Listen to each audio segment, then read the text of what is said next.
stereotypical pastor was one who graduated from 3 years of seminary, or some of us are on the 8-year plan.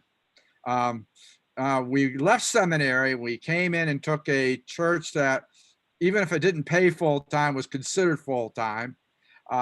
The idea of lay pastors really was not that common back then, but as we have seen the dynamics changing through the years in our churches, then I think that has become more and more of a reality. And I know, having been on the regional enhancement team, I saw how that was becoming more of a reality for us. So that's really how I got involved with the lay studies. And also, since I'm also a church consultant, I also have a consulting ministry where I go in and work with churches in a consulting role. I'm certified through the Society for Church Consultants. I've been able to do some consulting with congregations. So when I was on the committee, they said, well, since you do consulting and you do workshops, will you do this one? So here I am. So, okay.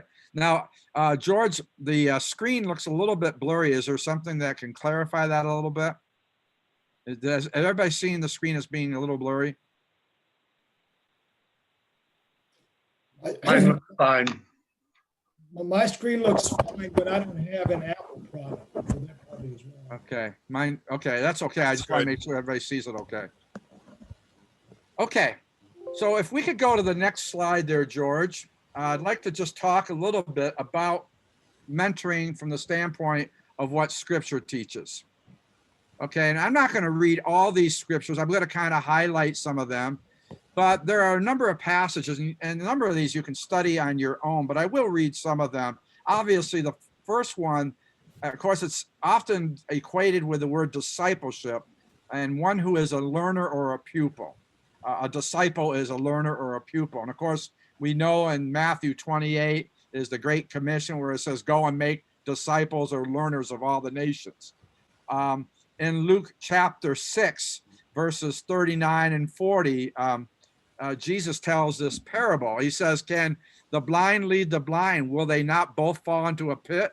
The student is not above the teacher, but everyone who is fully trained will be like their teacher. Interesting passage of scripture. Then, of course, in John chapter 1, 35 to 45, I'm not going to read the entire thing, but what that passage talks about, of course, is a whole chain of mentoring that's going on. And even if it's a kind of the calling of the disciples, but we basically go from John the Baptist to Nathaniel, and there's a whole chain of people that are coming to Christ. And one is sharing with the other one about Jesus and the Messiah. And of course, what I think was really remarkable about that passage is that, one of them was John's disciples, but when he saw Jesus, he decided to follow him. So again, I think that is a significant thing in and of itself. Of course, in 2 Timothy, there's a number of passages where between the relationship between the Apostle Paul and Timothy. And let me just read you verse 13. That 2 Timothy 1:13 says, what you have heard from me, keep as a pattern of sound teaching with faith and hope in Christ Jesus. What you have heard from me is the key there. And then in verses 10 to 14, you, however, know all about my teachings, my way of life, my purpose, faith, patience, and love, and endurance, persecutions and sufferings, what kinds of things happened to me in Antioch, and so forth. I'm not going to read the rest of it, but again, you have learned from me, Timothy. These are things that I went through, and Paul talking to Timothy. Of course, in the book of Acts, there's a number of passages. In Acts 2:42 is where they devoted themselves to the apostles' teaching. And then in Acts 9, verses 10 to 18, that is where Saul of Tarsus became a believer in Jesus Christ. And of course, Ananias had to kind of lead him along and mentor him and kind of get him acclimated, getting the Apostle Paul acclimated to the things of faith. And there's a number, like I say, of passages that talk about that. And of course, in the Thessalonian church, again, let me just read you some of that. It says, for we know, brothers and sisters, loved by God, that he has chosen you, because our gospel came to you not simply with words, but also with power, with the Holy Spirit and deep conviction. You know how we lived among you for your sake. You became imitators of us and of the Lord, for you welcomed the message in the midst of severe suffering with the joy given by the Holy Spirit. And so you became a model to all believers in Macedonia and Achaia. And so again, there's that kind of that chain of modeling and mentoring really that's going on. Now, they didn't use the word mentoring like we use it, but I think you get the idea that scripture is loaded of examples of, of God's truth being passed on to another person. And that's what disciple making is, what teaching those in the faith is all about. So I think there's a strong, very strong biblical evidence for mentoring. Now, with that in mind, what I'd like to do, and by the way, what way we're going to do this, I will go slide by slide. And then if you have comments or questions or just something, a thought, I will give opportunity for you to share those comments and questions. When those of you who have taken my lay studies class, that's basically the way we did it. I would go through a slide and then you would have some chances to comment, ask questions. And by the way, I do have my panel of experts here. Leon, of course, Leon Oaksley has been leading our committee, our illustrious committee, for a number of years now. And of course, Jim Kelsey, he's going to be doing a part of this workshop later on when he talks about boundaries. He'll be doing that section. But feel free, and George Stefani is also on our committee. So whatever I miss, I'm expecting you guys to pick up the slack of the things I don't know. So, because you're the experts. You know, what do they say that experts built the Titanic and amateurs built the Ark. I heard that too, but that's a whole other story. But anyways, okay, so we'll go to the next slide there, George, and like to just look at the purpose and expectations of mentors. All right. Okay, a mentor is an experienced and trusted advisor and guide who works closely with a lay study student as he or she prepares to become a certified lay pastor. Okay, and so these are the expectations we have of what we can expect as mentors. And by the way, we will get more specific about that later as we talk more about that. But this is kind of the overview of your purpose and general expectations. Okay, the first thing that I want to talk about, some of the expectations would be that when you are working with a person going through the lay pastor program, I need to make that distinction. You're going to be there to offer support, guidance, and direction. You know, you're going to be working with them through their course load, but also through their ministry issues. And you're going to just be providing support, guidance, and direction. That's going to be one of the expectations that you can have in working with people. The second thing that I see there that I also want to communicate with you is that you'll be meeting regularly with the student with at least one meeting per course. Now, you can meet more than that, obviously, if you want to, but at least that you're in regular communication with that student. One of the things that we talked about on our lay studies committee is really, we've talked about the guidelines, but we never really maybe, I don't want to use the word enforce, that sounds kind of hard, but we never really had much accountability with that. And I think we want to do a better job with encouraging this to happen. We have a number of students that are through the program, and we want to be able to make sure that happens, that you're meeting with them regularly, and that they're not only getting the support that they need, but that you're meeting with them. You can talk about their course load, you can talk about a number of things with them. The third thing that is there is sharing your own experiences in managing ministry responsibilities. I cannot emphasize that enough. I'll tell you what, one thing I realized, this year I will have been ordained since 1981. That's hard. I mean, that's 40 years. Where do the years go? I mean, where do the years go? But one of the things I think that I am at an advantage is now I can tell people all the mistakes that I made in these 40 years. Also some of the successes too. But you learn. I'll tell you what. For those of you, all of you who are in ministry, have you ever had a day where you go, why did I do that? That was just dumb. Why did I do that? And I think that's where we can be very helpful to people that, maybe saying, maybe we can ask the right questions, maybe you ought to consider, or what do you think about this situation? How would you handle that? There's a lot of things, boy, I tell you, hindsight's always 2020. And again, but I think sharing our experiences, how do we handle ministry responsibilities? What are some of the nuts and bolts? One thing I realized through the years, that everything we need to learn, we did not learn in seminary. And it was learned by doing. It was sometimes on the seat of your pants. And I think that's where those of us who have had experience in ministry can be real helpful to people who maybe are just starting out. The next one, which Jim is going to talk a lot more about later, is keeping all discussions confidential. He's going to kind of talk about because, the thing is, as you will see, we're going to be talking about the fact of being able to recommend students and being able to do certain things, but he's going to talk about the boundaries of that. And that's at the end of our session. He's going to be having a number of slides that will be dealing with that. The next thing here, and I'll talk more about this as well, is that one of the expectations for a mentor is to assist the student in identifying a field project. Now, as mentors, you're going to be primarily working with the student while they complete their coursework. But then and I'll talk more about this process, so I'm not going to go into detail too much yet on it. But once they're done with their coursework, then they will be doing a field project.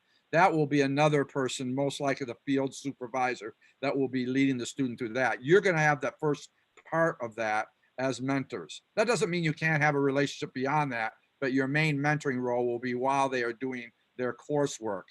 And you'll be assisting those students, however, to help identify what a good field project would be. We had one student who just went through the program who's working as a part-time chaplain at a hospital. In fact, he's involved with their hospice work, and that he went through our lay studies program. Again, he went through the whole 9 yards. He had a mentor. I actually mentored him, and then he had his field work was at the hospital, and now the hospital has hired him on as a hospice chaplain and their hospice division of that particular hospital. So again, part of the job of a mentor is to help the student identify what would be a good project. It could be in a local church setting. It could be in a licensed lay pastor situation. It could be in a chaplaincy type of thing. There are a number of things that it could be. So again, that's where you as a mentor can be helpful. You begin to know what their gifts are and maybe areas that might be of interest to them, that kind of thing. And then of course, just generally providing resources for the student, as the need arises. So these are just basically the general purposes and expectations of mentors. Before we move on, do any of you have any comments or questions that you would like to, or an observation or something that maybe had struck you about any of these things that I shared so far? Yeah, Steve? Yeah. Dennis Christensen. A couple of questions.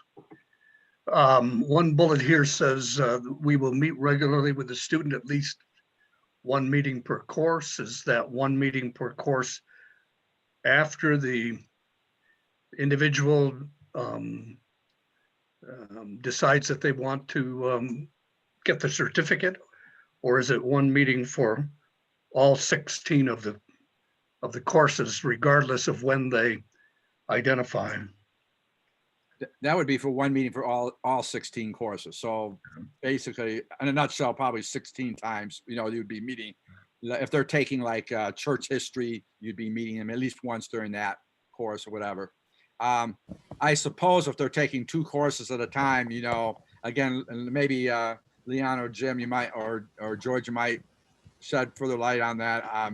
Obviously, they may be taking more than one course at a time. You'd be meeting with them for multiple courses, but the idea would be that you wouldn't wait until they're done with all their courses and then decide to meet with them, but that you're meeting with them regularly as they're going through the coursework. Let me ask you this. Suppose that I'm taking lay study courses just because I want to be a lay leader in my church. I take 6 courses. And then after the 6th course, I say, well, you know, God is calling me maybe to be a lay pastor. So I indicate I want to become a certified lay minister. At that point, I'm assigned a mentor, right? Right. So, and that from that point on, then for the next 10 courses, the mentor would meet with me once I'm assigned that mentor, which may not be for the full 16 courses. Right. That's true. And that's true. That's true. Yeah. I mean, and we'll talk a little bit about that in a minute.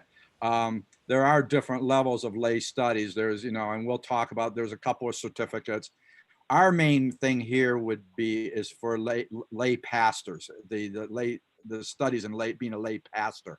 But again, just hold on that a little bit, because we will talk a little bit about that.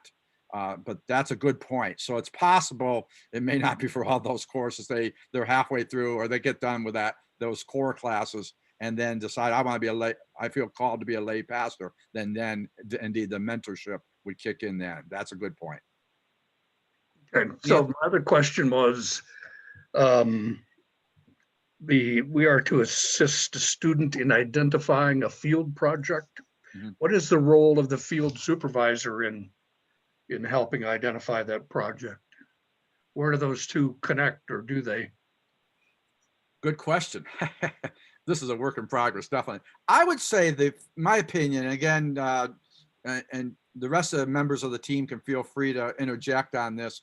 My feeling would be, if the student is kind of looking for what to do as a field project, I think that would be our role. But once they are actually in the field project, that's when the field supervisor would take over, or the person who's mentoring them during that supervision would take over. So I think our role would kind of cease at that point, would end at that point when they're done with their actual coursework, because the field work follows their coursework. That's like the next step towards being a lay pastor.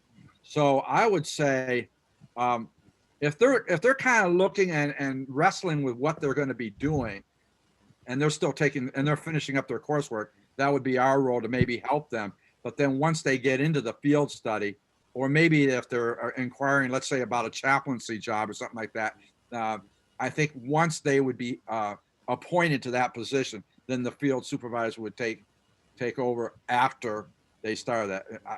Leon or Jim or George, any other comments to that? Did I hit that about right? I think so. The thing I would say, Dennis, is that for so many, we've had a number of students who didn't have a mentor going through this. They took all their coursework, and then the crisis of, what am I going to do with how am I going to do field work? And in those last courses, and they're beginning to think about that, they got a mentor to work with them at that point. And that became the important thing of figuring out, where do I go now? Especially if it's something other than just going to a church, but I think the idea here is that it's something you begin talking about, and that the mentor should be raising that question, helping them, so when they get done with the coursework, they're ready to move into something rather than it being a crisis. I want to get this lay certification, but I don't know what the field assignment's going to be. Right. We've got several people right now who are wanting to do a field assignment, but because of the pandemic, lots of opportunities have been shut down. Right. And I know Phyllis is working with somebody now to try to figure out how to do that. But that's an important role. I mean, that's a person who's on board with the person as they're thinking that through. The other thing I would mention is that when we say your role is done when the coursework's over, that's really a program official designation. That we don't consider you anymore the mentor. You fulfilled your responsibility, but hopefully you've created a lifetime relationship that will go on. That's not our role, but as a program, the field minister, it says, becomes the mentor at that point. And the supervisor, he'll make a recommendation, and he or she will make a recommendation at the end of and then that all goes to the committee to give the final certificate. I had a question. On the field ed paper that I have in front of me, it talks about the minimum requirements of a field ed project.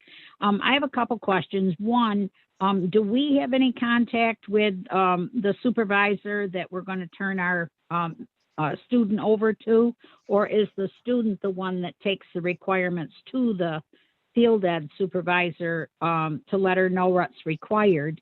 And then the second question is it says the supervisor will prepare a written evaluation of the student's field ed and send the report to the association lay study committee and the committee on ministry. And my question is could we also get a copy of that so that we know the progress of our student or what the final report was? That's a great question. Any of my team members want to answer that? That's passing the buck. That's a great question. Again, I think what I would say, Phyllis, is officially, I think the way the program's set up, no, it's not your, but I would think you've invested in this person. They would probably share that with you.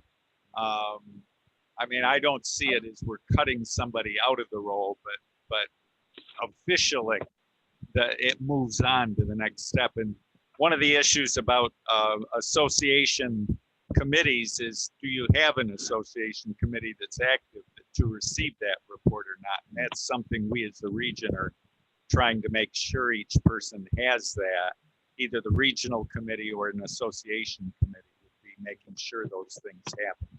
We will be addressing that a little bit more later, the process. I think that's a great question for us. And I think Leon really hit it on the head. What we are talking here basically are more of the organizational part of this in terms of what your role as a mentor would be.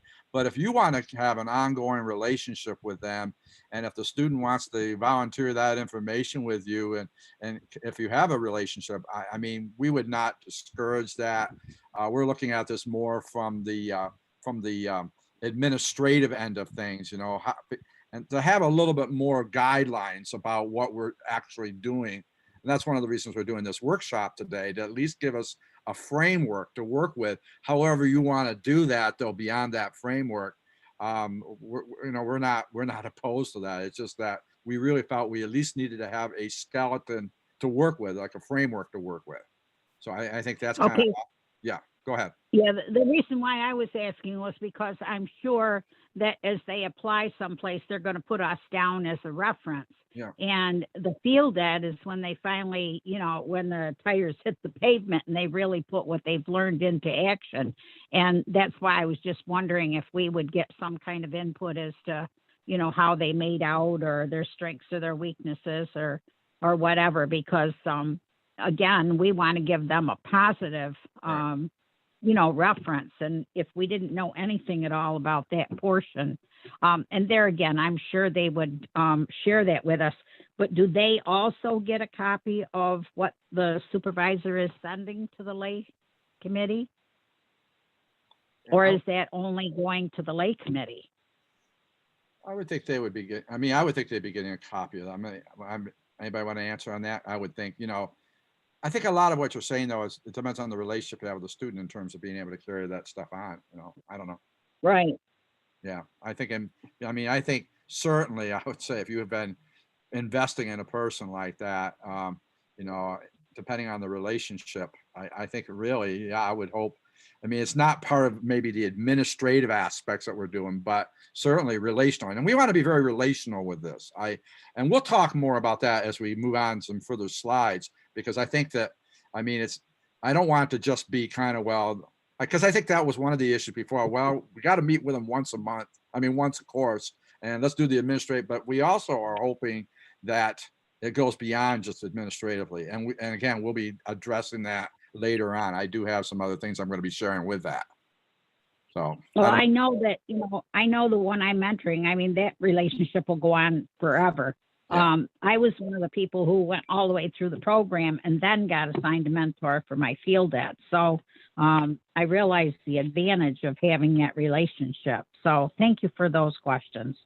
Okay, well, thank you for, yeah, those are challenging too. And I think they're good ones to ask, because it definitely, it's going to, I think it's, and one of the things we're realizing as a late studies committee, this is still a work in progress. We're still trying to, make this work much more efficiently than we've had in the past. And these kinds of questions will be good for us as we kind of wrestle with, okay, how's this all going to look in a more focused kind of way than maybe it hasn't in the past. So.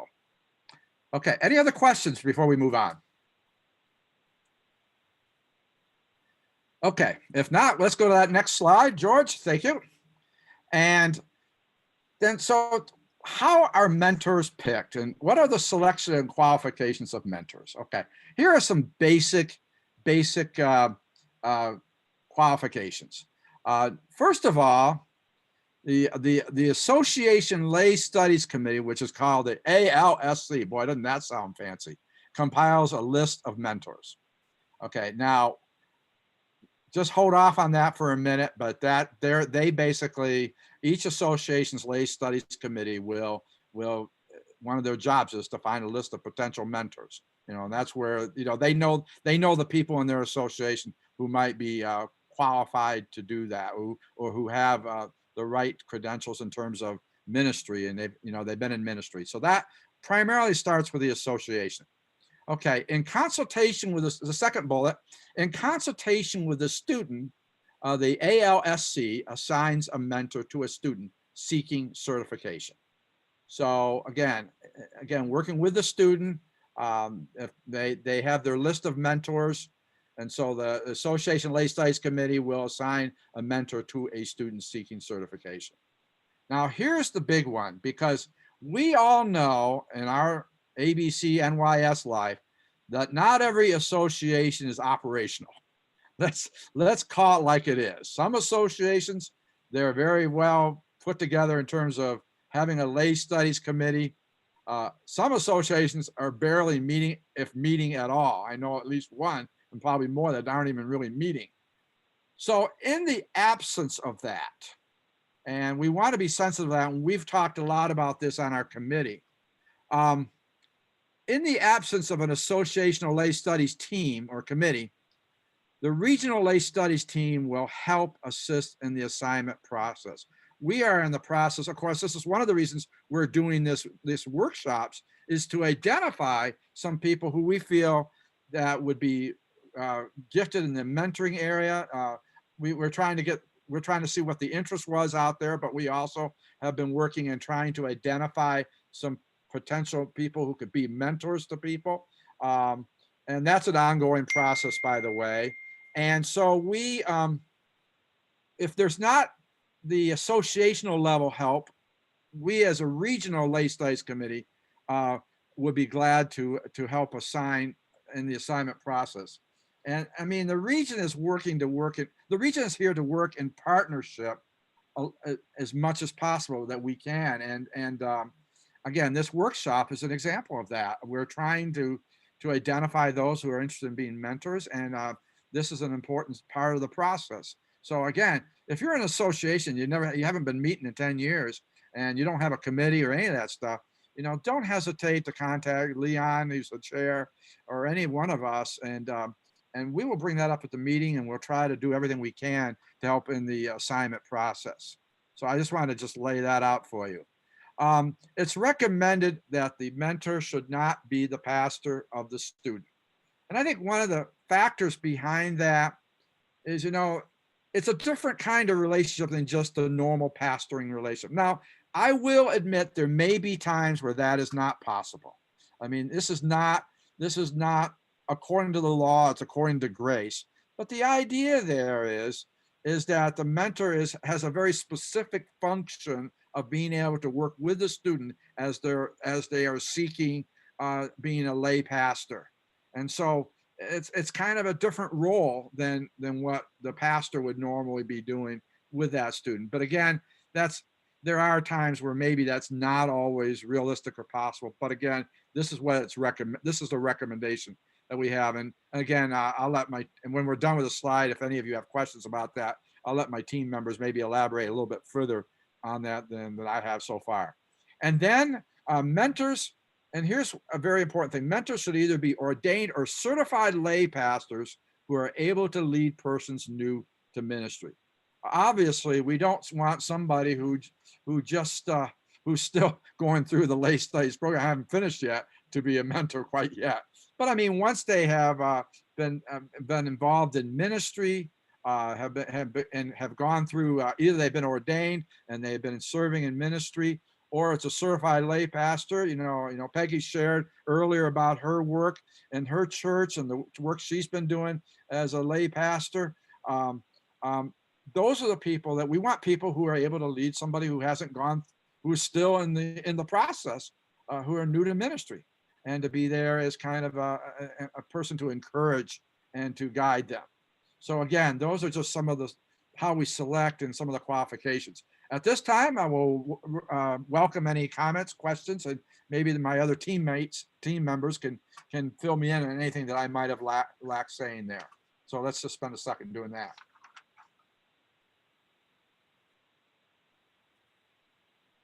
If we're good.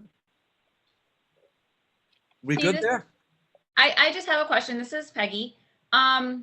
So the Adirondack Association doesn't, we don't have a lay pastor team. So that, so me being part of the Adirondack Association kind of leaves me out of that situation. Let's say nobody in the Adirondack Association is in need of a mentor, and I do meet the qualifications. Would I possibly be assigned to somebody else in a different association? My answer to that is yes, I believe. And my other teammates' comments on that, yeah, I would say, yeah, I think there may be occasions where that might happen. Yeah, Phyllis is mentoring somebody from another association. That's not uncommon. I think the idea, Peggy, is that with this is that by your going through this, we can put your name on a list for an association who's working with somebody to have a mentor. Your name can go on that as a person who would be willing to be a mentor, and somehow that person is going to get connected to somebody. Basically, I mean, we can't assign a mentor. The student needs to be involved in the process of selecting a mentor. And so we want to make sure we've got names to present to them of people who would be willing to do that. Yeah, okay. Yeah.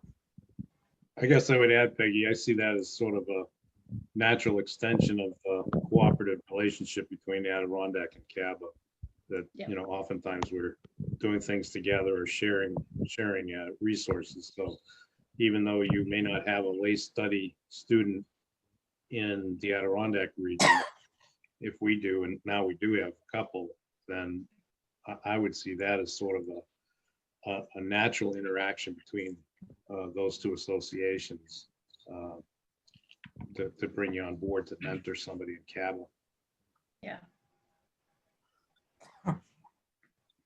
That was a good question, Peggy. This is Howie. Because North Country Association, I don't know that we have anybody pursuing lay studies currently, and we don't have a committee. So good to be able, and we have the technology, we can do that. So Yeah. Good question, and it answered the question. You asked the question I was going to ask, so thank you. I think with the technology, you're right. This is actually much more doable now that we're getting more familiar with, I mean, I guess one of the blessings of the pandemic is that doing mentoring by conference call like this is much more doable now that we're getting more familiar with it. So, I mean, ideally it'd be nice to meet in person, but we know how things are right now. And if it's a person who lives in the western part of the state and needs a mentor, it's definitely very doable. So anyways, any other questions before we move on? If not, George, let's go on to the next slide there. Okay, this one is what I thought would be helpful is to have you, if you're not familiar with it, is to kind of go through what a student goes through to become a lay pastor. Now, I will tell you, this is a crash course. So I don't pretend that this is going to be the most exhaustive thing in the world, but I want you to notice that there is a link. If you go to the American Baptist NYS website, there's a link on the lay studies program. They will give you, there's a number of PDF files there. They will give you the ins and outs of, on that website, of what your role is. I want you, as for those of you who are in this course today, your main area of interest will be that first bullet. Now, George is going to show you a document which will pop up now from that website. This is the PDF file. So he's going to open that. Okay, so just hang on a second here. Hopefully it pops up. Oh, there we go. Okay. All right. So anyways, this is one of the documents found on that website. And again, I'm not going to spend an awful lot of time in this, but I think it would be helpful for you as mentors to help to see what your role is going to be in terms of this.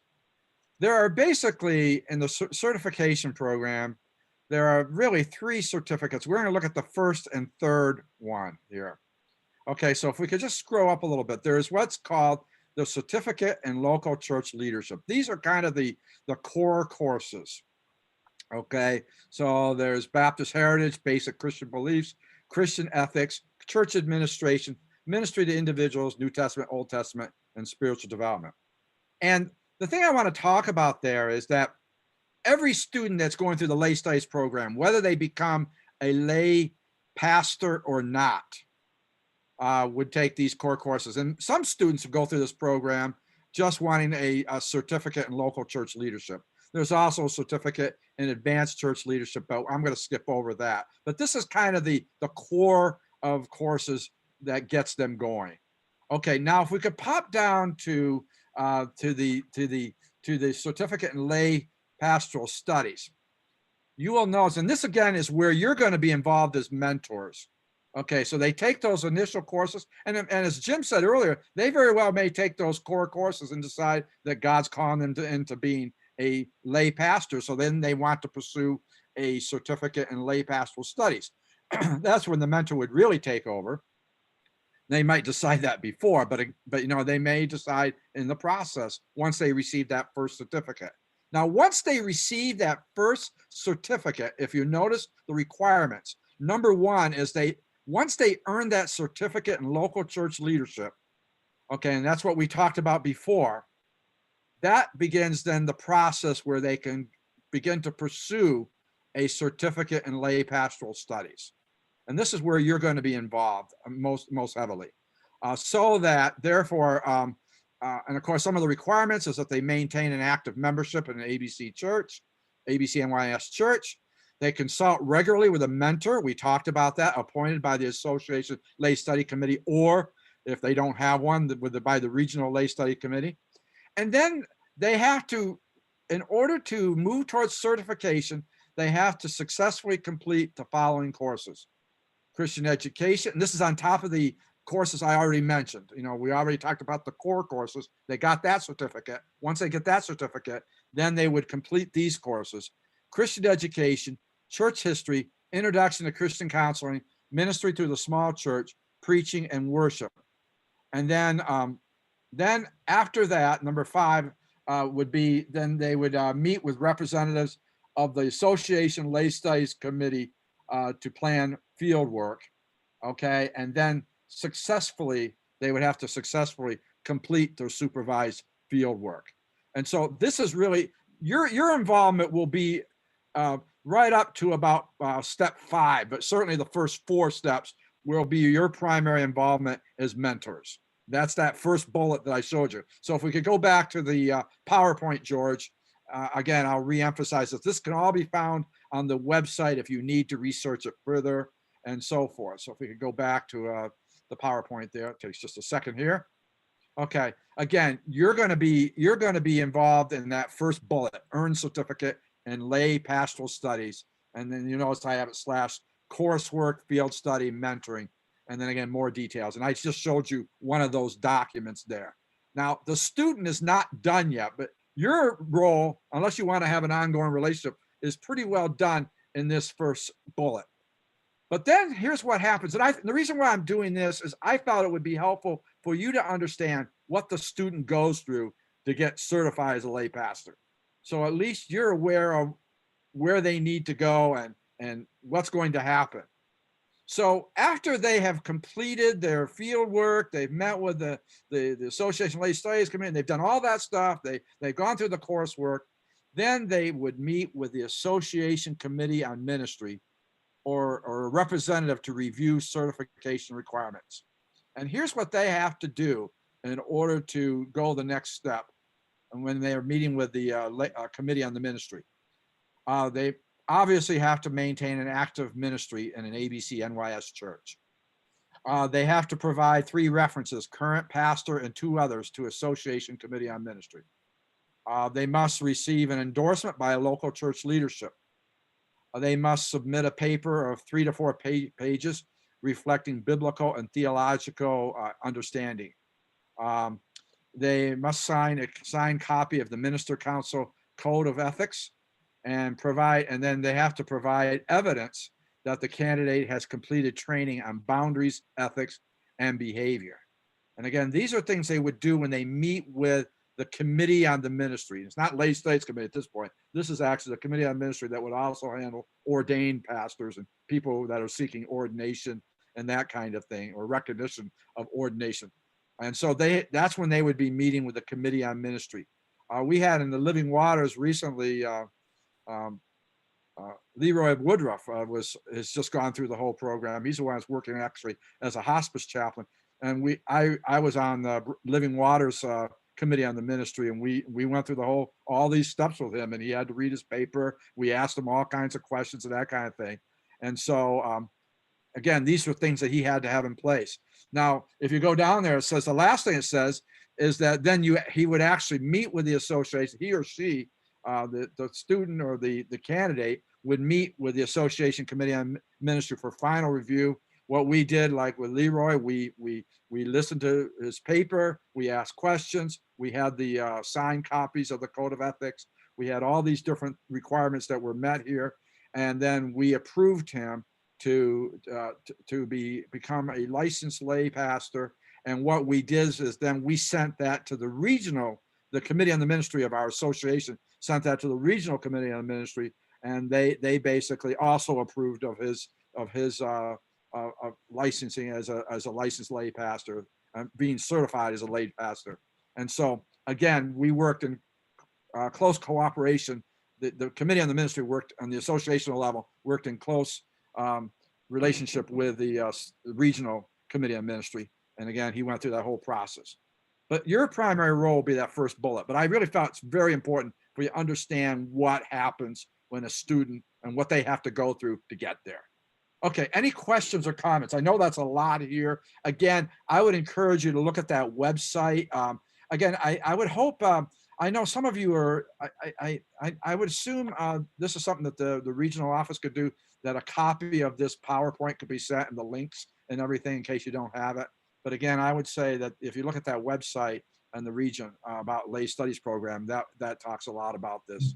And again, I'm kind of hitting it in a very quick way, but I know at least this gives you an overview of the process they go through. Any comments? Questions?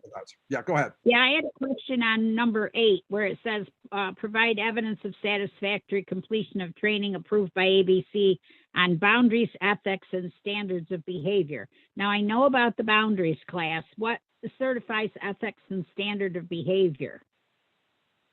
Okay, Jim, maybe you can answer that one for me.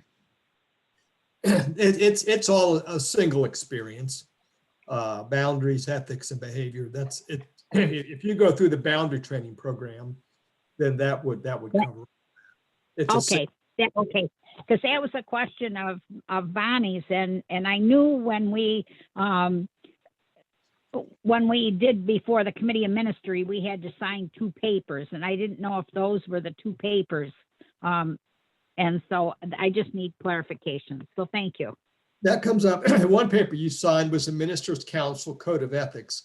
We also, although it doesn't say here, we also asked people to sign a code of conduct as well, which those are just 2 documents. Okay, so that is going to be a one of the documents they sign then. Okay. Yeah. All Code of right. Thank Ethics you. and the Code of conduct. Thank you. Any other questions or comments? I would just pass along in terms of experience on the other end as being on an association lay study committee. We had a candidate that came through from another association. We're working cooperatively. It wasn't Peggy, it was something else. And one of the things that having a mentor involvement would have been significant for us was on that paper, the 3 to 4 page paper, because essentially the person wrote it without a sounding board. And it was, we went through 2 or 3 iterations before we could really get a paper that was cogent. So although it's not a requirement, I would recommend that if you're mentoring somebody, offer to read their paper before they submit it. Yeah. I mean, they could choose not to, but I think that would have been invaluable to this person that was going before the committee, because it was very, very difficult when we met reading the paper without anybody else having sort of critiqued it. And I think that, I mean, and especially if, obviously, if the mentor has an ongoing relationship, even beyond what they did during the coursework, if they still have a relationship, yeah, I think that's one thing that, you know, it might not be a bad thing to encourage a student, you know, even if it's beyond our official relationship, you know, that make sure, or at least you find someone that can at least, if nothing else, correct your grammar.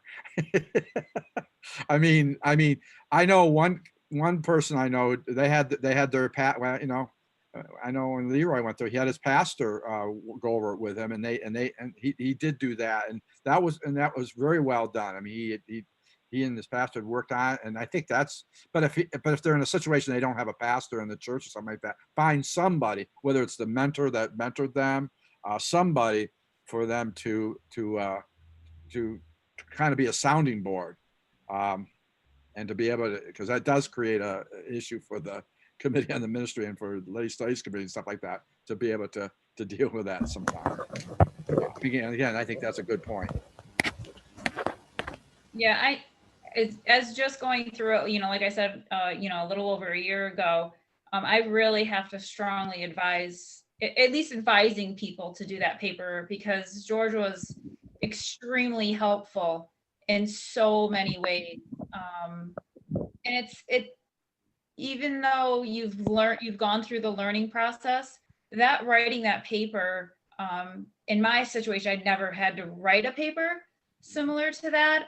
So that was extremely helpful. It was a continuation of the learning process, I feel. So I would highly recommend that. That's really good advice, George. And that paper really is so important, because it really helps you to think theologically. We all know, we went through it, for those of us who have been seminary trained, we had to do it with our ordination and everything. And I think for anybody going through that, it really helps them articulate what they believe about theology and ministry. And I think that but people who have not done that before, without any kind of guidance, it can be kind of just an awesome task of trying to know how to deal with that. So I think that's a very good point. Absolutely. I'm curious about the paper itself. Submit a paper of 3 to 4 pages reflecting biblical theological understanding, kind of open-ended. Is there a guideline skeleton to help people create their thoughts so they cover the material that a committee on ministry is looking for? Good question. Isn't in the committee on the ministry, and Jim, maybe you know this, isn't there like some sort of a guideline on how that paper's to be written of some sort? Wasn't there? I'm just trying to think of all the documentation I've seen. In the handbook, there's a guideline for people who are having their ordination, who are being ordained or having an ordination recognized. I don't know whether there is a guideline in there for certified lay ministers. What we could do is we could look at what's in the handbook on ordination for people having their ordination recognized, and see if we might insert something in the lay study guide, in the lay study piece about that. Yeah. I think it's in the lay study guide, Jim. It is. Yeah, there's different sections that they want you to focus on. So yes, there is, because I specifically remember that, and I was very thankful that was there to help guide me. Those of us who's come through the lay study program and then went on to become a pastor, I always, when I'm mentoring someone, and this will be the third one I've mentored, when it comes to that point, I give them a copy of what my paper looked like, just so it gives them some idea where to start or how to put their own personal life into that paper. So that's an advantage for those of us who've already come through lay study. Yeah.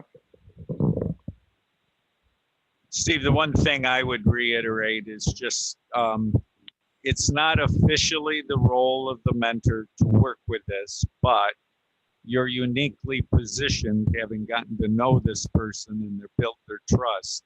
You're in a unique position to help someone with that if that's the way it works out. Right. Yeah, it's not part of the official stuff we're talking about, but you're right. If you have a relationship with them, by all means, I think that's some really good suggestions there, and absolutely. I mean, I think it's part of what we call discipleship, of teaching, and that's a really good, and it's probably not even a bad exercise while they're going through their course load to say, hey, write me a paper, just see what it looks like. I don't know, just to kind of, help guide them, because sooner or later they're going to have to do that. I don't think it hurts at any time, really. I think Paul Bailey, in teaching the basic Christian beliefs course, usually says that to his students is, you're going to have to write this paper at some point. This is what you're working on now in this course. So that's another way of thinking about it. Yeah. Okay. Any other things here? Any questions or comments on this particular page? If not, I think we should do is get up for about 1 or 2 minutes and just stretch. Because I know how Zoom calls work, and I got to go up and get myself a glass of water. My throat is drying up. I don't like going 2 hours straight with this stuff. So let's stretch. It is currently 5 after 11. Let's plan on let's come back about 13 after. Let's do about 3 minutes. This stretch. Be right back in 3 minutes.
So, Steve, I'm just showing, sharing from the manual, the handbook, what those principal elements are of that paper. Oh, okay. Thank you. Thank you for that. Yeah, I see. Okay. So that's right in the manual already. I thought I saw it somewhere, but you know, there's so many manuals.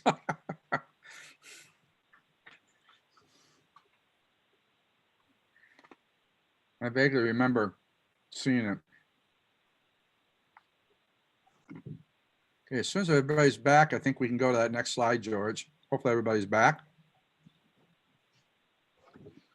I think I might have said the wrong time, but too many things on my brain right now. Okay, the next thing we're going to be talking about, and hopefully we're all back, is expectations for mentors. This gets a little bit more specific about what our expectations are, or what we felt, and we talked about this in the lay studies committee, what we felt some of the expectations should be. And we went over this quite a bit, but basically I broke it down into 4 main things that I want to emphasize. First of all is to give an honest recommendation regarding the student's progress in fulfilling all coursework. Okay, and that's the first thing that we felt is an important expectation, to give an honest recommendation. Okay, secondly, giving accurate and honest feedback to the association lay studies committee or the regional one in case you don't have one. The honest feedback, and also the fieldwork supervisor and the student, giving honest feedback to the fieldwork supervisor, the student, that there's an honest discussion about this. Okay, the third expectation is assisting the student through the coursework until course requirements are fulfilled. Fieldwork supervisor assumes responsibility as mentor during the fieldwork project. We already talked about that. Again, that does not mean you'd have to end your relationship. This is more of an administrative thing. Again, if you have a wonderful relationship with the student, then by all means continue that relationship. This is merely to more of an administrative comment. And then of course, the fourth thing, maybe you don't have a wonderful relationship with a student. Hopefully that never happens. Then, so there'd be a problem arise then with the mentoring situation, or if support is needed, then you contact the Association Lay Studies Committee or the regional one if that doesn't apply. Again, hopefully that will never happen, but you know, again, one thing that, you know, sometimes there may be an issue that arises, and we did want to at least bring that up, and that you would feel support in the event that if something went south on the relationship with the student.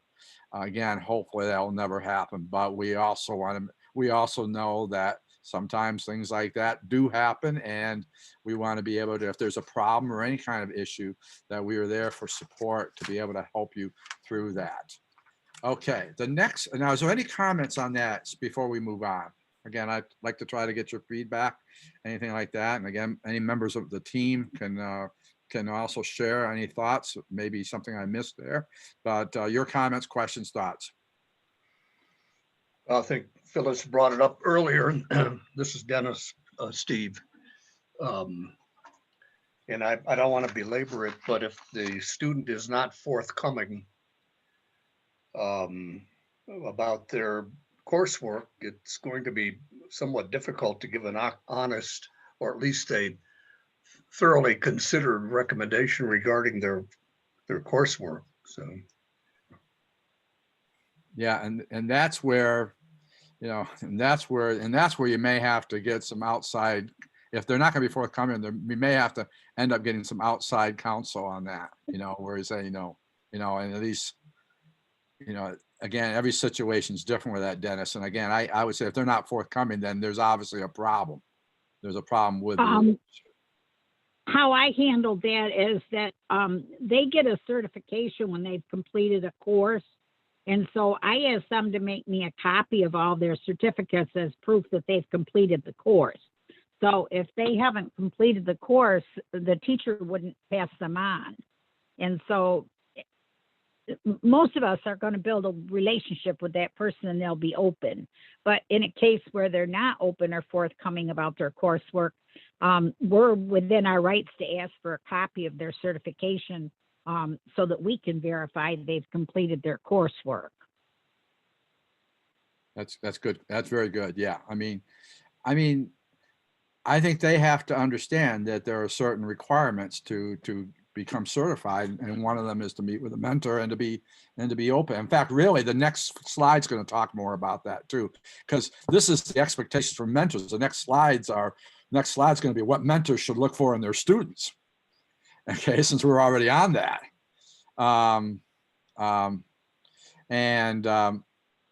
again, maybe we should add a bullet to that the student would be also forthcoming with her, and maybe that's something we can add to the slide in the future, that the student be forthcoming about I don't know how to word it yet. I have to think of how I'm going to word it, but that they would be forthcoming about the progress they're making in their coursework. Maybe that needs to be added as another bullet here.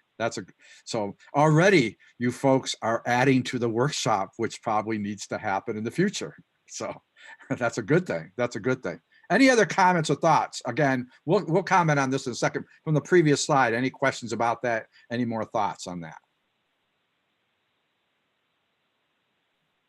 If not, let's go on to this. Steve, I would just Yeah. Had a hard time getting to my mute button, but this is a little bias on my part, but I think that one of the things that we should be looking for is commitment to ABC and its mission. I think we have enough problems with pastors who get involved with ABC churches and are really not committed to the vision and mission of American Baptist churches. So if you added that to those bullets, that wouldn't hurt my feelings. Okay, that's another suggestion. Hey, I'm not in a position to write these things down, but Leon or Leon, maybe could you write these two suggestions down to add to the slide on a later date? If we could do that, that would be great. Or any one of you can write that down, or George, I don't care, whoever wants to do it. But those are two really good suggestions. Again, this is still a work in progress, and I appreciate those comments because I think it will help even enhance us more.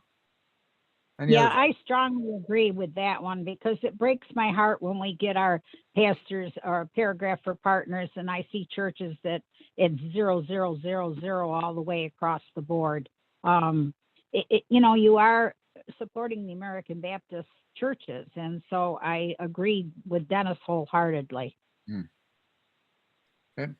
If I could just jump in here for a moment. One of the purposes, not the primary purpose, but one of the purposes of this is to give these people an appreciation of American Baptist life and history, so that when they go out and pastor churches, they will have that commitment. Part of the role of this is to instill within people that a commitment to, and I think an appreciation of American Baptist life. Not that we're brainwashing people, but that's a part of what we're trying to do here. So hopefully as people come out, they will be more committed to ABC than they were and more appreciative of it than when they went in. But we could add that, Dennis, as that is an explicit, one of the purposes of this program is to develop an appreciation of American Baptist life. Yeah, I think you put it in a good way, Jim, and I think that making it one of the bullet points reminds the mentors of that, the importance of that part of the program. Yeah. We have talked about that. I don't remember whether we put it anywhere in the mentor thing here, whether it appears later or not, but we have discussed it. I think it is important. Which I appreciate this because this is really our first go around in doing this, and this will help us in the future knowing some things that we can, because I'm hoping this will not be the last time we do this in the future, that we're going to be doing this ongoing. And I think those are two really excellent suggestions about some changes and some additions we should be making to this. I think we can go to that next slide since we already have kind of alluded to it. So again, basically what we have so far, plus the additions that were mentioned today, obviously, 4 abilities we're looking at, and we could probably add about 20 to these, but the ability to get along with people with whom the student disagrees. I have found in years of ministry, one of the things I had to learn very early in my ministry, and I think this was probably one of the hardest lessons, because you come out of seminary with really unrealistic expectations that I'm going to preach the word of God and everybody's just going to just jump in line and listen to everything you say. Well, it took about a week into ministry before I realized there are going to be people who don't particularly like what you're doing or are very disagreeable. I used to call them sandpaper Christians or black fingers on the blackboard Christians. But I think one of the things we want to look at in students, to realize that, I heard an ordination message once that I thought was excellent. Somebody said that ministry is not difficult. It's impossible. That's why we need the grace of God and the power of God, because if you think about it, it's impossible without God. I mean, it really is. I mean, sometimes I look in the mirror and besides looking at my face, I go, man, I must have been crazy. I think we've all been there. And so the ability for a student to get along with people, they're going to have some people that are not always going to be agreeable. And they're going to be in a difficult situation. The second thing is the ability to keep confidences, the whole issue of confidentiality. And again, Jim's going to be talking a lot more about the boundaries of confidentiality. Also, particularly since you're going to be giving, as mentors, you're going to be reviewing your students. The difference between giving a review and confidentiality. And Jim is going to really be hitting home on that after I'm done with my portion with this particular workshop. The ability to be supportive of others in ministry. That's another thing, we want to see what their attitude is towards others in ministry. Are they extremely competitive or not supportive of those that are in ministry with them, especially in our ABC context and so forth. And then, of course, the ability to speak appropriately, both publicly and privately. I would add to that also in social media, because I'll tell you, one of the things I am seeing more and more from people is how they behave on social media, especially people who are professing Christians. I actually had, and this was, he's not in our region, it was a pastor from another region, ABC pastor, who didn't particularly like a political candidate, actually really badmouthed this person to the point where it was totally inappropriate. And to be honest with you, it kind of lowered my stock in what I felt about that person's ability to minister just by the comments they made. And again, I think if we see something in a student that, they are not using wise judgment and how they behave publicly and privately, and also their behavior online through social media, I think those are things we definitely want to be very aware of as a mentor, that we encourage them to think about what you're saying before you say it, what using wisdom. Jim has been doing research on civility in ministry and in civility in general. And I think that certainly is appropriate to be looking at our students and how are they, you definitely want them to be biblical and to be speaking in the truth of the Lord. But on the other hand, it's always the truth and love, and how are they conducting themselves? And I think, and especially in this day and age of social media, it has become a major issue, it seems, and even within the church. And so that's been something I've been doing my morning devotions. Every day I do a devotion on Facebook, and I've been hammering that home a lot with the people that are listening, because I just see some horror stories. It's almost embarrassing sometimes that they call themselves believers in Jesus many times. You can understand it, maybe they're outside the faith, but when they're inside the faith acting that way, you kind of go, this is embarrassing. And again, I just bring that up. That's been kind of something that's been near to my heart as I've been dealing with that in terms of some of the things I've been talking about lately. And that's a piece we deal with in the boundary training, a new piece that has been added that when I do it, and other people do it as well, when I do, I really hit hard on is social media. You know, that's some strategies that people can use. You have 2 Facebook accounts, one that's public, one that's private, if you want to rant and rave about this or that. So we do talk about that in boundary training because that's a problem. I mean, that becomes can be a real point of conflict between pastors and congregations generated by imprudent use of social media. Yeah, yeah. That's a whole different ball game now, isn't it? But that definitely, I think, is something that we can be real good examples of in terms of being able to help people through that. Any other comments or questions on this slide? And again, I like the suggestions of a couple of things we should probably add to that, which I do like, and I think, you know, it's points well taken. If not, we go on to the next slide, and then I have one more slide before Jim takes over. I got to make sure yep, that's where we're in good shape here. There are just a couple of additional issues that I want to talk about. First of all is the fine line of confidentiality and giving feedback to the Association of Lay Studies Committee. Again, Jim is going to be talking a lot about confidentiality and the difference between confidentiality and giving feedback, because, you know, there's that fine line.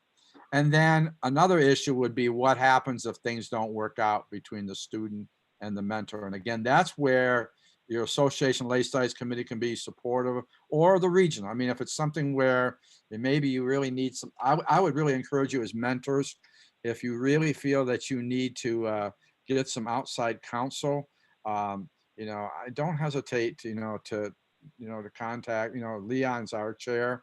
You know, if there's something that's an issue, if you don't have a Association's Lay Studies Committee, and there's, and we hope that never happens, but it's always possible. And again, don't try to do it alone. Don't try to navigate those waters by yourself if there should be a problem between the student and mentor. So again, I just want to reiterate that we are here to really kind of help you and to be a guide for you. So I just want to just share that with you. I really like this quote from Jeremy Spencer. Jeremy, of course, he's on the Living Waters Association, is very articulate and always thinking. So he's our thinker. But I really like this quote that he had. He had sent a whole bunch of recommendations to our committee, and we looked at some of them. But this quote it really intrigued me, and I think it's also a great quote. And this is really in a nutshell what we have talked about today so far. And let me just read that. I really think that successful mentorship does require preparation on the part of the mentor. One can't just show up. A person who decides to mentor also needs to think about topics that will be helpful to cover.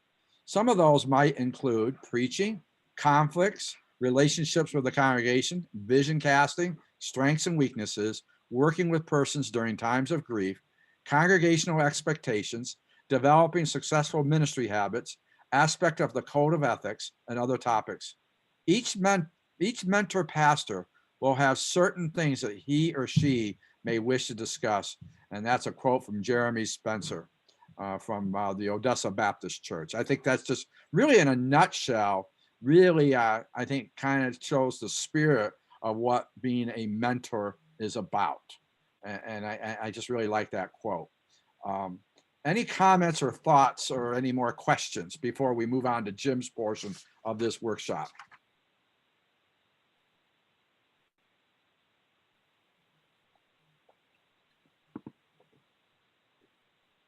No comments, questions? If not, Jim, take it away. It's yours. As a mentor, I think you're being asked to do 4 different jobs or play 4 different roles, which can be in tension with one another. The first thing is you're asked to be a mentor and a support person to the student, which means you're asked to identify potential in that student, to be that student's biggest fan, to build this relationship of trust. And so that's your role. I think your primary role is to be supportive of this student. but you're also going to be asked to report to the Associational Lay Studies Committee on this person's readiness for ministry. And that can be seen as being in tension with being this student's number one supporter and fan. The student may also put you down as a reference on the resume. And so as they talk with churches, you may get a call from a church asking you about their readiness for ministry, their strengths and weaknesses. And I may call you up and say, you know, we have a church that is sort of this and this and this. Do you think this person is ready for, for ministry? And so you're going to be asked to give feedback and an assessment on the student. But you also are being asked to maintain a level of confidentiality with this student. And so how do you negotiate that? And it's important, confidentiality is the basis of trust, which then leads to honesty and vulnerability. And so it's very important that the student feels safe with you and that they can share things with you. And part of your role is to be an advocate to get them into ministry. So I think when you're trying to balance these two things, you have to use judgment and reflection. And anyone who has supervised other people and given references or recommendations has dealt with this. You know, I sometimes find myself in this position. People call me and ask about a pastor, and they expect me to be honest and candid, and I need to do that. On the other hand, I want to advocate as much as possible for this pastor and not to violate any sense of confidentiality, things I might know that they have shared with me, or perhaps other people have shared with me that were not intended to be shared. And I don't think you don't do anybody a favor. You don't do the church a favor, and you don't do the student a favor by not giving an honest and candid evaluation. The worst scenario is somebody moves into a position for which they are not ready. And then it all comes to tears. The church is upset, the church is hurt, the church is discouraged, and the pastor is also hurt and discouraged. And so you don't do anybody a favor by not being honest about these things. So how do you maintain confidentiality and yet also give fair analysis? I would categorize it this way. The feedback should be evaluative and not descriptive. And we can talk some more about what other words you might use. You might have some suggestion of better words. But I think we evaluate people's readiness for ministry or a particular position, but we don't end up describing things that they did not intend to be shared with other people. So can you go to the next slide, please? So I've come up with just a few examples of the difference between being evaluative and being descriptive. I think an evaluative statement is the student struggles with using conflict in a constructive way. That's an honest evaluation. They would serve best in a church without ongoing conflicts. It doesn't mean they're not fit to be a pastor. It doesn't mean they'll never be successful, but it does mean that they would serve best in a church where there are not ongoing conflicts. And if a particular congregation has a lot of ongoing conflicts, this might not be the best church for that person. That's evaluative. On the other hand, a descriptive statement would be the student got into a heated argument with the chair of the deacons where they did their ministry project and stomped out of the meeting. See, that's descriptive.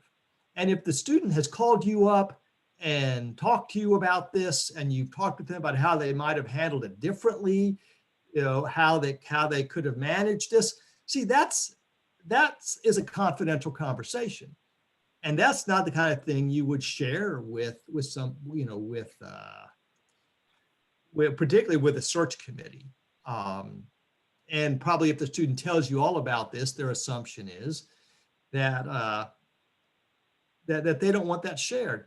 We had a situation recently where a pastor shared a lot about the pastor's family of origin. And in that family of origin, it was very unstable. And so the person tended to trust people too readily and to get in relationships that were destructive. That's confidential. On the other hand, it is an evaluative statement to say, well, you know, that this person over there through their experiences has learned sort of the boundaries of when and when not to trust people. And so they are, you know, they have matured through that. They've worked through that, and they have, that's some real growth and development they've done.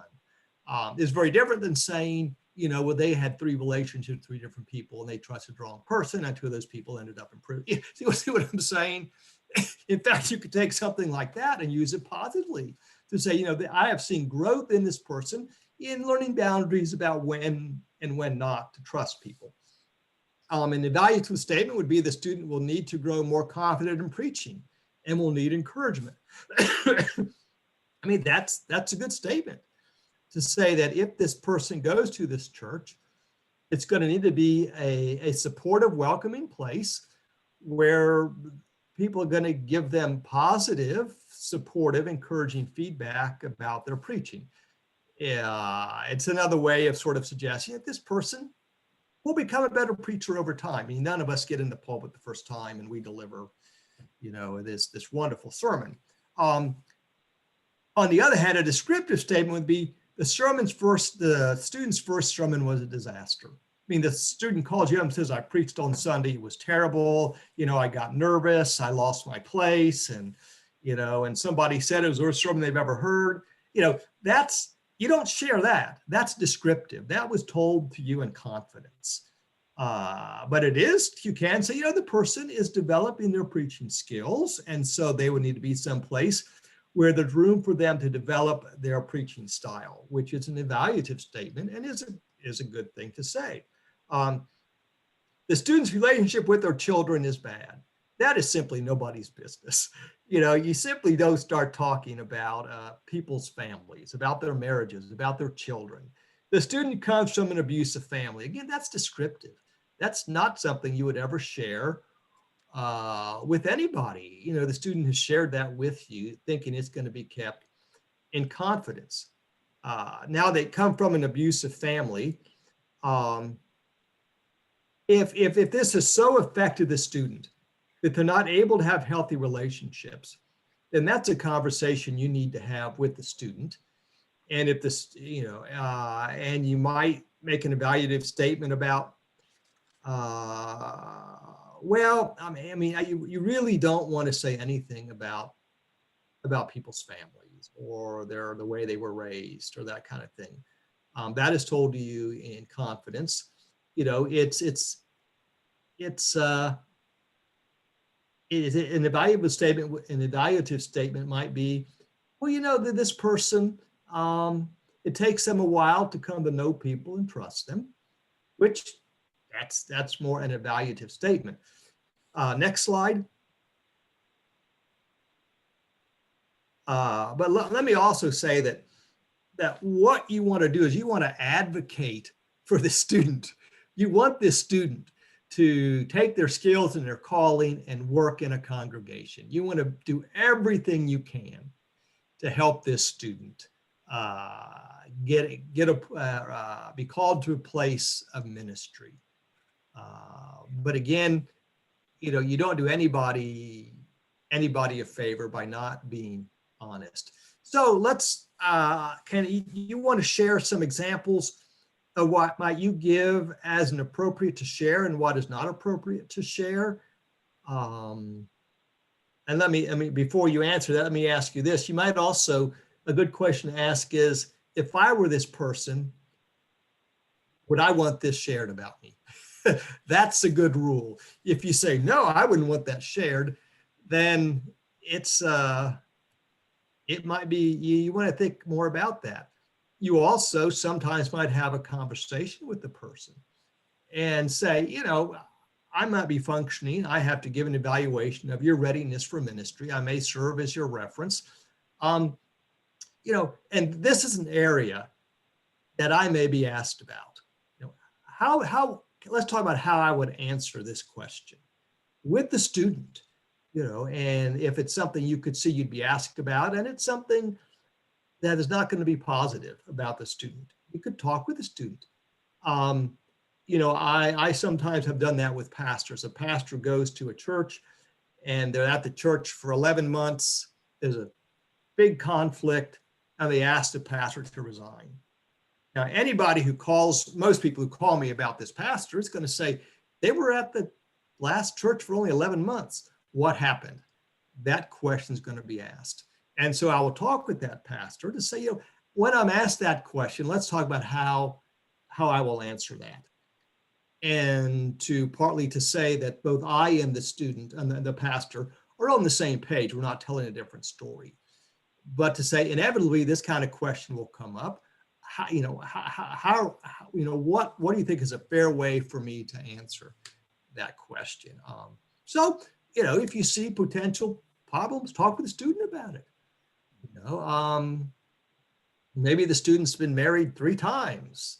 You wouldn't bring that up, but the church may ask, you know, say, well, this student's been married 3 times. What's going on here?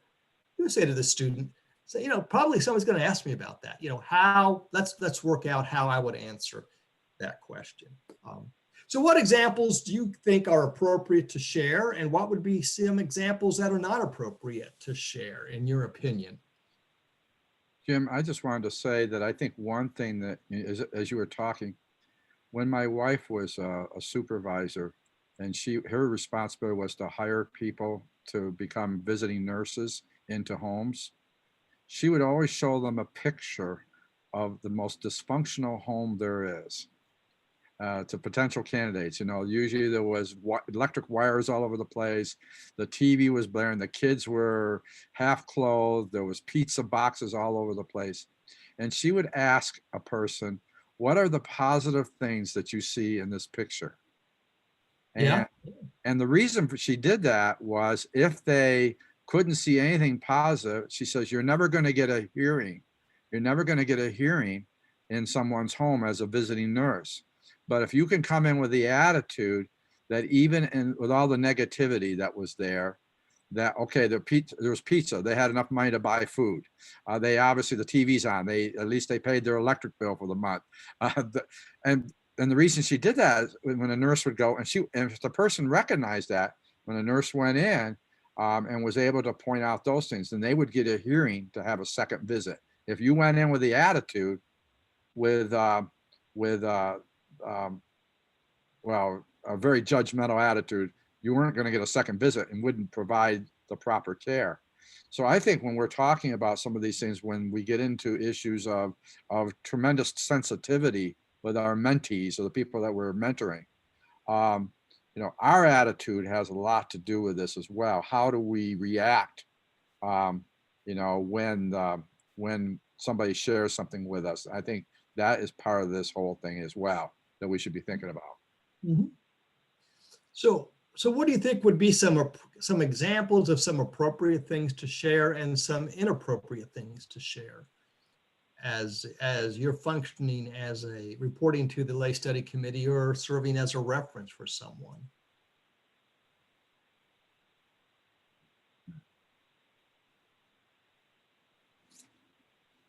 It seems to me that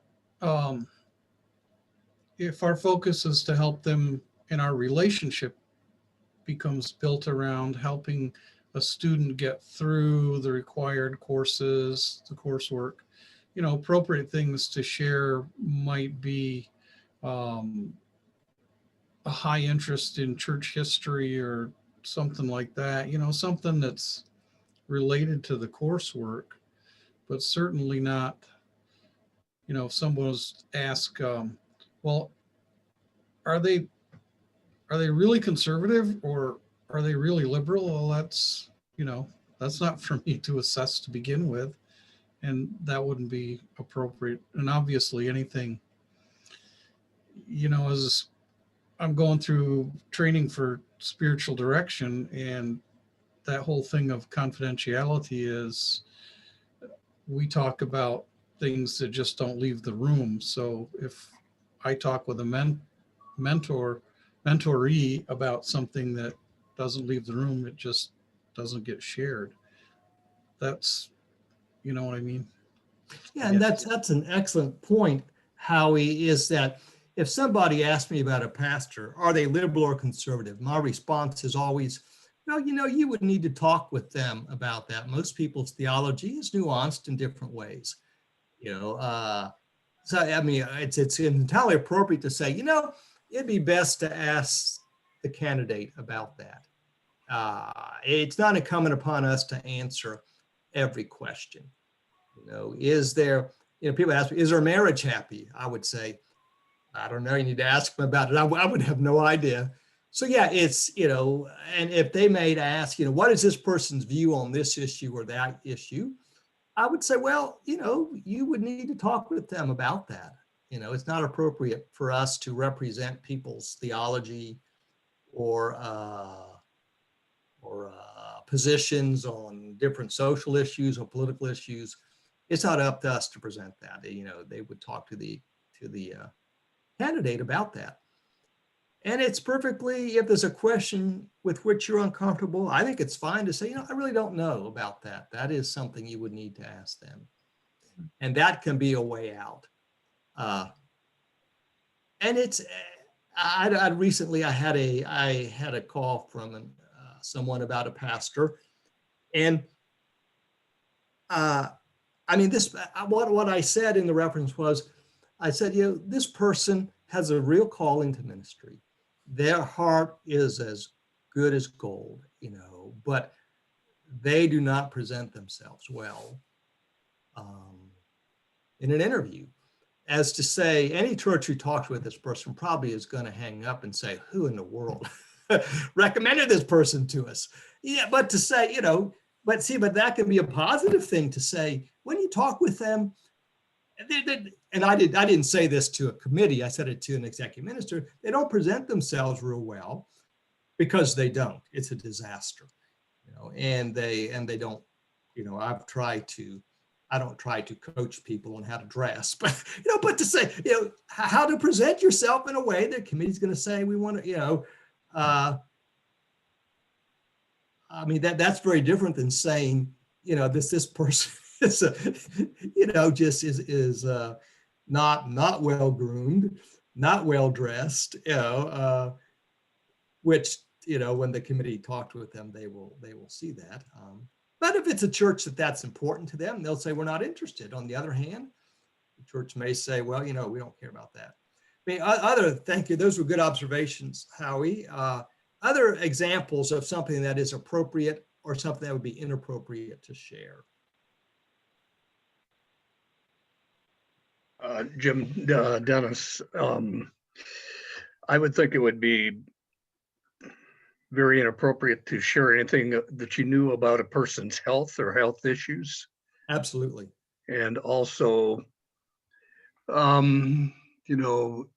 incidents that may have happened in a person's life, even though they've recounted them to you, like previous drug abuse or Yes. alcoholism, that kind of thing.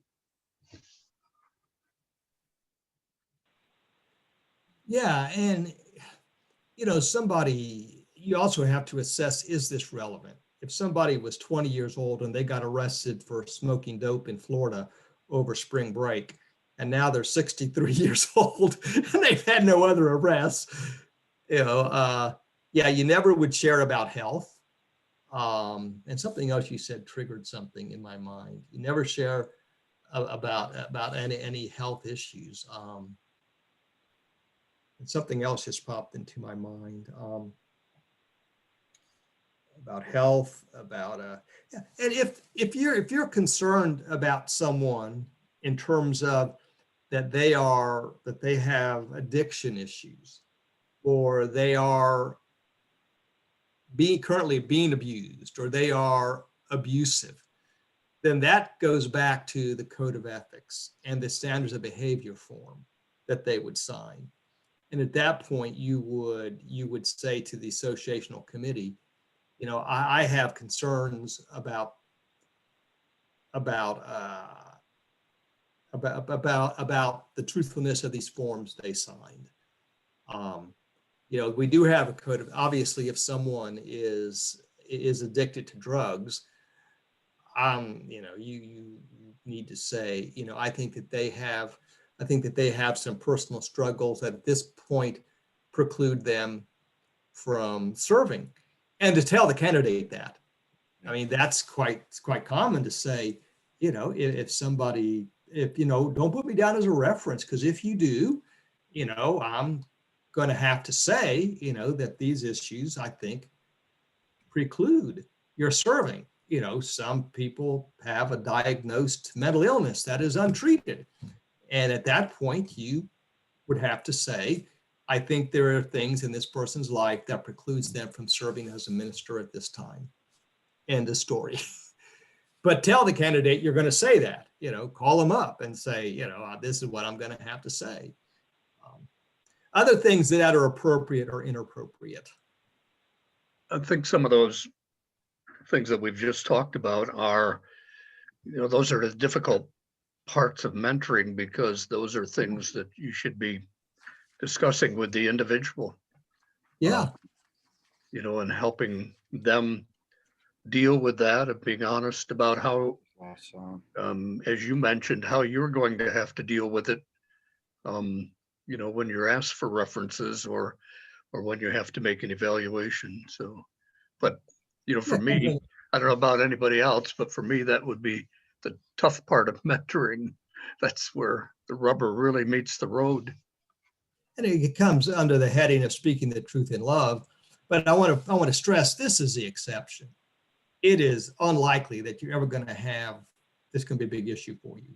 Most of our people in our lay study program, are fine, and you're advocating for them to get positions. You're encouraging them. I had down here focus on skills and competencies, on their readiness for ministry, not on life history, personality characteristics, personal issues, and their family. Now, if their family issues prevent them from, being able to serve as a minister, then you might want to say, I think this person has a lot of balls in the air right now, and ministry, and they're dealing with a lot right now. But even that probably is not something I would probably say. Any other examples of what's appropriate or inappropriate?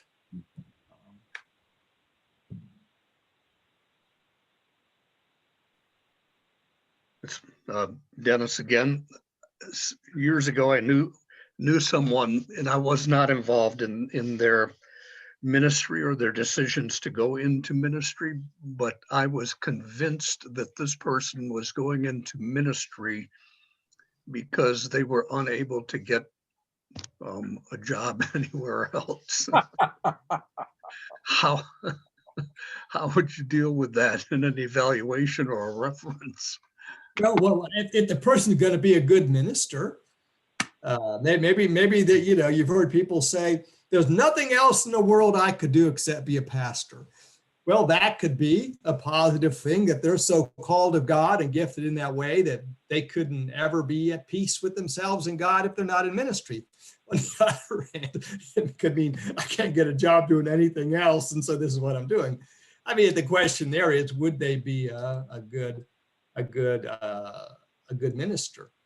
And I would say, if you have suspicions about this person being abusive, or this person not honoring boundaries, this person being exploitive, then you certainly could. I would encourage you to call me and to say, in confidence, I have some real concerns about this person, particularly in terms of abuse, that they would abuse other people, that they might be exploitive, that they're not, that would probably never come up. But if it does, that is something from time to time, we have to deal with.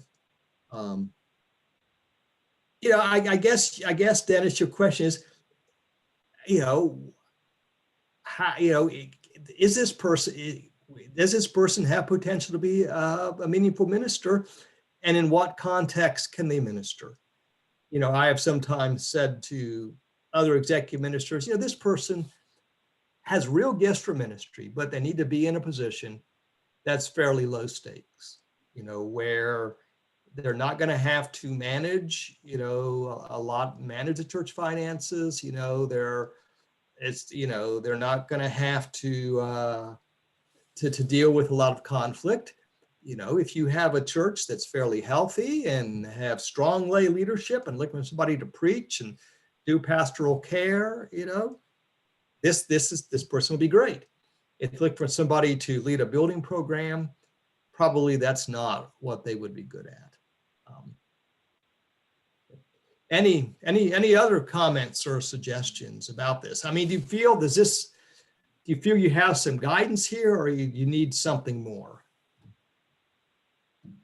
This is Howie again. I just was thinking that the chances of us, like you said, really facing any of these kinds of things is very minimal. Very minimal. But we don't get to be mentoring someone unless they've been recommended by the pastor to the associational committee on ministry, or right. There's steps that lead up to the whole participation in the program. But if we did have a problem, would it be appropriate to go back to those sources as well and ask a couple of questions? I think it would be appropriate to, if it's not based upon particular conversations you had with the person that are confidential, protected conversations. If you get a sense from this person that they don't have what it takes to be a ministry, you might go back and you could say to the pastor, I want to talk to you some more. I mean, how do you assess this person's gifts for ministry and their readiness for ministry? I think that is appropriate. And the pastor may say, well, their grandmother is a matriarch of the church and they want her to be licensed. And I mean, you hear those things, but sometimes I say, would you hire them as a staff member in your church? Yeah.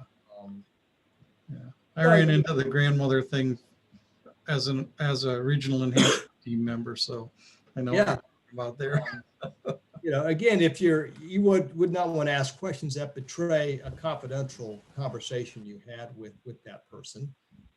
I would say, remember, you are on the student side, and sometimes that can be speaking the truth and love to the student, to say, I just don't know if you're going to be happy in church, because these are some of the things you're going to have to do. These are some of the challenges. And do you really feel that you are cut out to do this? But do you feel that you now have some sort of guidance? I mean, there's no clear rules. I would say you always err on the side of confidentiality. And and again, I would say you don't have to answer all questions. To say, that's something you would need to talk to the candidate about. Is this the last slide, or did I have another one? Yes, it is the last slide. Okay. Then, any other questions or comments about this before I mute myself and hand it back over to our guide, Steve? Okay. And you can always talk to me. You can talk to Leon Oaksley, or you can talk to Steve if you have an ethical dilemma.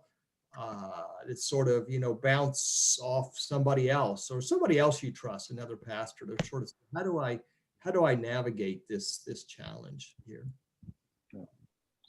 I think so much of what you just talked about, Jim, is a lot of it, I think, can be, if there is an issue, can be headed off at the pass by talking to the student directly, and if there's things that are really, that are making you a little bit uneasy, then you may have to just say it right up front. I had a situation, this has nothing to do with mentoring, but I had a situation, I did some premarital counseling and was hearing some bad things about the relationship. Apparently the bride to be was cheating on her groom to be. And, I didn't get into a lot of detail, but just kind of having bad vibes about the whole thing. I ended up just saying to the candidates, I said, I really can't agree to perform the ceremony. And I talked, that was a hard thing to do, but I think sometimes heading it off at the pass maybe a way to really deal with a lot of this stuff before it becomes a situation where, you know, you have to do some explaining when you're recommending somebody. So I think that, I mean, hopefully it probably won't happen very much, but this is just kind of a precautionary thing that we should just be aware of, and just to put it on the back burner, but at least that you have an understanding a little bit about the boundaries between confidentiality and giving a reference and evaluation. Liam, I know one of the one very early when I was taking lay study classes, there was a student in the class that was hoping to become a lay pastor, and I don't know who made the decision, but it was they spoke with him and said, you know, I really feel that your gifts could be used, you know, in this place or that place, but I don't feel that, you know, a church would be, you know, the best thing for you. And I, in a way, I had to respect that, because, you know, we don't want to do anything that would harm our churches. They struggle enough as it is. So even though it's a hard thing to have to do, if you really, really see that this person is just not a good candidate, that's something that we really need to do. But as you said, it comes down, by the time it gets to us, there's other people that have evaluated this person, because, you know, there's some people that decide that's what they want to do, but they really haven't had a calling. It's just something they themselves decided. right. And you can sometimes say to people, you know, you have a calling for ministry, you have gifts, but the pastorate is a very challenging role. What are some other avenues for ministry? We have somebody right now I've been working with for about 6 months. It's just, no church is going to call this person as their pastor. It's not, you know, it's not going to happen. The person, you know, I mean, they feel a calling to ministry, they prepared, but I just can't imagine, and they've not done anything wrong. It's not that they're, you know, there's nothing that they've done wrong. They're just not, no church, I just can't see any church ever calling them, you know. And to say honestly to the person, you know, I just don't know that any search committee is going to develop resonance with you and be able to see you as their pastor. If they do, that's great. Praise be to God. But what are some other ways that you can fulfill your calling to ministry besides leading a congregation? Okay. Jim, for me, I think Howie's observation was a good one. I really got a lot out of your comparison between evaluation and descriptive. That was really helpful for me and simple to keep in mind. And I also appreciate your emphasis that we advocate for the people that we're working with. So. Right. Well, folks, it is about 1 minute after noon, and I do want to honor your time. I really appreciate the feedback. Hopefully this has been helpful for all of you.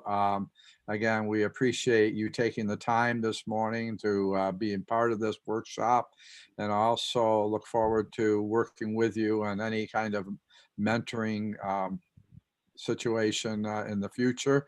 I know the Lay Studies Committee wants to continue to develop this, and that we get more efficient in being able to present things like this. And if you have any ideas about ongoing mentor training or anything like that, we would be more than open to hearing your suggestions for future ideas and anything like that from a committee standpoint and from the region standpoint. We're here to serve you, and this is really what we feel called to do, is to really helping to develop leadership in our local churches in the 21st century. So again, I appreciate the time that you've taken this morning, and thank you so much for coming on today. I would like to close us with a word of prayer. I would like to thank you, Steve, for the work you put into this, and I appreciate it. I'd like to thank Lynn Oaksley for guiding our lay study program in a way that we're, you know, introducing this strengthening this new piece of it. So thank you, Leon, and thank you, Steve, and thank you, George, for your work on the committee. It's been a fun committee to work with, especially when you got people like Steve and George who are so quick and ready to jump on board. It's been good. I have to admit, when I heard I was doing this, I had a little bit of fear and trepidation doing it. But you know, it's been a blessing to do it. It really has. And of course, a lot with my consulting and stuff like that. It's something I really love doing, anyways. I think it's a blessing to do it, and I consider it a privilege being able to do this. If with no further ado, I'd like to close with some prayer, and you folks have a great day. It's lunchtime too, so I'm moving this along. So let's pray. Lord, we just thank you so much for these folks that have come on today as we look at how to enhance our ministry to our lay studies, our lay pastors. And Lord, we know this is really an uncharted territory for many of us. It's kind of a new direction that we're going into because of where our churches are at and where our culture is at right now. And so, God, we just pray that as you raise up students to serve you as lay pastors, we pray for these folks who are willing to be mentors, that they would be able to serve you in a mighty way. And we just give you praise in the name of Jesus. Amen. Thank you so much. And I'm signing off, and have a great day, folks. And thank you. Thank you, everyone. And George and Jim, I'll see you tonight as we're going to do this and this all over again. If you want to join for us again tonight, you can, I guess. And we're getting together at 7 o'clock tonight for others who also want to be part of this as well. So that's going to be the same thing done over again. So, okay. Hey, have a great night, a great day. Bye-bye. See you later.